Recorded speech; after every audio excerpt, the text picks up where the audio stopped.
A common communication problem that I see in a lot of meetings that not only negatively impacts the leader of the meeting as well as many of the participants and also the team dynamic as a whole is that oftentimes when you have brainstorming sessions or when you get people to contribute ideas, when you ask the group ideas, it is quite often the more vocal, more extroverted, the people who are much more comfortable speaking out loud who answer. And what this does is that essentially kind of guides the direction of the conversation in the direction of the answers that come out first at the expense of all the other ideas that can often kind of get silenced out. And this negatively impacts the leader because A, they don't get to hear a lot of different perspectives from a lot of the perhaps more reserved and reflective people. It impacts the reserved and more reflective people because they don't get to share their ideas.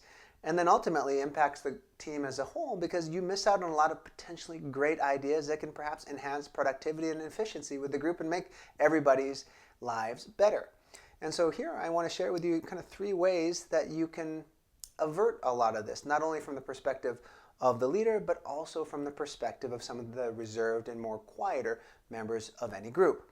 Now, from the leader's perspective, how you avert this is essentially, first of all, be cognizant of it. But second of all, when you ask for people to contribute ideas, instead of just having an open call for ideas, which tend to favor those who are much more, again, comfortable speaking out loud, is you get everybody to write down their idea on a note card. Just silence, just by themselves. And then after they write it down, you get everybody to read what they came up with. And then have a conversation from there. This way, everybody's ideas will get essentially brought out to the forefront. Much more powerful way to get more dynamic, different perspectives. And then let's say that you're an introvert, a much more reflective individual. And let's say that your leader doesn't do this, but you still have great ideas.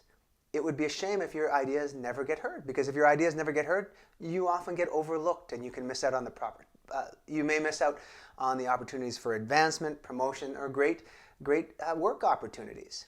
So I encourage you then to change the medium of communication and email your ideas to your supervisors, to your manager, to the individual hosting the meeting afterward. That way you get to share your interesting ideas, although it wasn't during the session itself, but it's heard and you are seen.